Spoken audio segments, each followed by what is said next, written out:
You are watching the Los Angeles Lakers Report by Chat Sports. I'm your host, Marshall Green. In today's show, we're going to break down the latest rumors coming out about LeBron James and when he may come back from an injury, because there's some conflicting reports. And then we're going to round out the show answering a couple questions from subscribers. We recently did a community post where we asked for you guys to submit your mailbag questions. We picked a couple of those that we're going to answer in today's show. Reports said LeBron planned to return in early April. That came from Dave McMenamin. Shout out Pelinka. But he took to Twitter to dispute it. He said, there wasn't an evaluation today, and there hasn't been any target date for my return.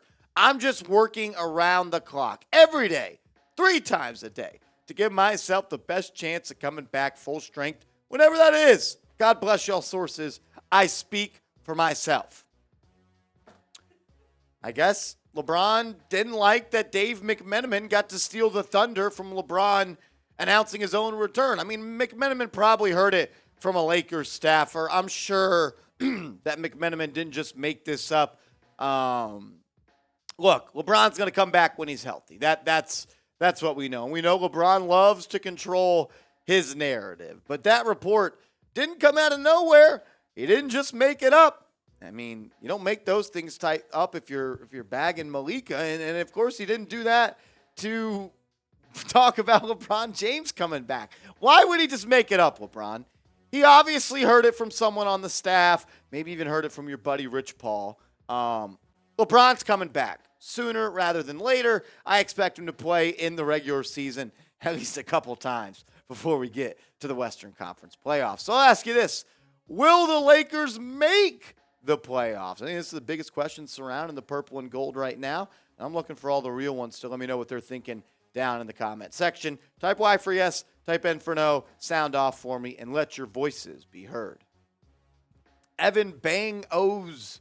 What a name. Can the Lakers make the playoffs without a healthy LeBron? The way Reaves is playing, I think they could do some damage. And I think they absolutely could, find a way to get into the Western Conference playoffs. I'm going to pull up the standings right here on my little app that I got. When you look at the standings for the Western Conference, the Lakers, as we film this on Friday, sit in the 9th seed. They're 36 and 37. They're tied with the Lakers in the 8th seed. Both teams are at 36 and 37. So seed 8, 9, 10, and 11 are all 36 and 37. So you're going to need to win a couple of these games throughout the rest of the season if you want to make the playoffs. I think they will. And Austin Reaves has been a big part of why the Lakers have been able to just tread water at this point without LeBron James in the lineup. Reaves has really become a go-to scoring option for LA. I mean, in the last 4 games, he's averaging 25 points per game. He's a good player. And I honestly can't wait to see him play alongside LeBron James when he comes back from that injury. Once LeBron comes back, we'll have a video out on the channel. Non-stop Lakers rumors and Lakers news all year long. Hit that sub button. When news breaks, we make a video almost every day. Help us get to 50,000 subs. Jammin' Lakers 43. What up, Jay? Do you see the Lakers making an impact move this offseason, or will they run it back with their current crop of players?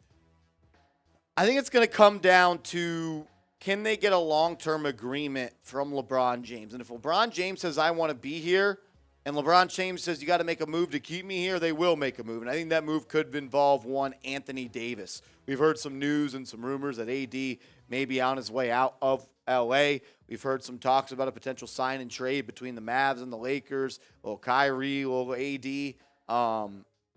Jaylen Brown maybe is another name that you could think about. We did a video on that the other day. Sounds like he's out of Boston and he doesn't really want to be there. He doubled down. I had a chance to clarify if he wanted to be there or not. And it sounded like Jaylen Brown does not want to be a part of Boston and their culture that they have going on there, not just on the team, in the city as well. He talked about that in length, so you can look that up. I think he did a sit-down interview with the New York Times. I think they're going to make a big move. I think ROB PELINKA knows that, look, you got arguably the best player in the world on your team, and you got a good sidekick in Anthony Davis, and you have some complementary pieces. Bring back D'Angelo Russell. You got Jared Vanderbilt. Austin Reaves will probably get a contract extension. Malik Beasley, another guy you can keep around. I think they're going to make a big move this offseason, whether that's a LeBron James trade, Anthony Davis trade, or maybe bringing Jaylen Brown to L.A. I think a trade is inevitable that will involve a star for L.A. Will the Lakers make a major move this summer? What do you think? Want you guys to help me out, take the seat of Rob Pelinka. I'm curious what you guys think what the Lakers are going to do. Will they do it? Will they pull off a juicy trade? Type S for splash or R for run it back. Before we get to the last couple of questions on today's show, I do want to let you guys know that we have a sale going on. Go to chatsports.com/Bronze City, chatsports.com/Bronze City. Get these fire LeBron James City jerseys. I think the Lakers whites are always icy. I like the Sunday whites more than these, but these ones are cool. They're crispy. Everybody loves a good white jersey. Chatsports.com/Bronze City. Get your jersey today. That link's in the comments and description of today's show. Michael Johnston. You related to Quentin Johnston? All things considered, how do you think DARVIN Ham has done in his first year as a coach? It's a good question. Some areas I think I would have liked to seen him improve in, but I also think he's done a good job of getting the most out of what he was given. I mean, he came into a season this year where he had to figure out how to juggle the dynamic of Russell Westbrook, LeBron James, and Anthony Davis. And I thought he did a pretty good job of that. He got Russell Westbrook to buy in to coming off the bench, and that kept the Lakers afloat. So when they did make moves at the NBA trade deadline, they were able to stack some wins after and not be in a spot where they were so far out of the standings they couldn't climb those to get into the Western Conference playoffs. Look, it's hard to be a coach for LeBron James and for Anthony Davis. I think he's done a pretty good job. And if you make the playoffs with this team, a team that didn't make it, I believe, 2 years in a row, or at least last year for sure, and they lost in the play-in in 2021, I believe. Get my years mixed up. But, yeah, I think he's done a pretty good job. I wouldn't give him an A.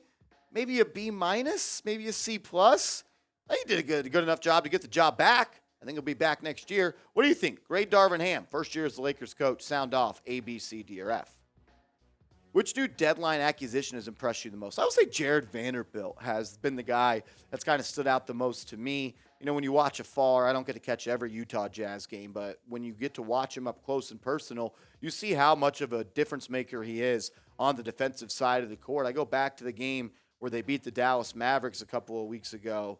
I thought he played great defense on Luka Doncic, and I thought he's played pretty good defense on a lot of perimeter players. His defensive versatility and switchability makes you able to run some pretty deep and really complex schemes on the defensive side of the court. I thought D'Angelo Russell has done really well as well. Got hurt a little bit, but when he's played, he's more than likely played pretty damn good. He's been hot from three. I just want to see Russell and LeBron play together. I think that'd be a good duo because LeBron is a point guard, but he plays off ball. And Russell is a point guard, but he's really more of a combo guard. And he could be your secondary playmaker next to LeBron and play off ball. And I think be a catch-and-shoot threat with LeBron James on the court. I want to see more minutes of D'Angelo Russell, Malik Beasley, Jared Vanderbilt, LeBron James, and Anthony Davis. That's a lineup I want to see the Lakers use more often. Obviously, you can't because of injuries. Also, Rui Hachimura has impressed me. This guy's got a nice pull-up mid-range jumper, man. He would have played in the early 2000s. That would have been his go-to move. Just mid-range game's not really the part of the NBA anymore, but you could definitely see Rui Hachimura is oozing with talent, and you can see why a lot of teams held him in a high regard when it came to the trade deadline. And I think Rob Pelinka did a pretty good job and got the most out of what he could have at the NBA trade deadline. We appreciate everybody for tuning in to today's show. We'll be back with another video pretty soon here, maybe in a couple of days for sure on Monday. Sub to the channel, youtube.com/@LakersTV. We're almost at 50,000 subs. Appreciate it if you hit that sub button. And if you made it this far in the video, give us a like. Let's go Lakers.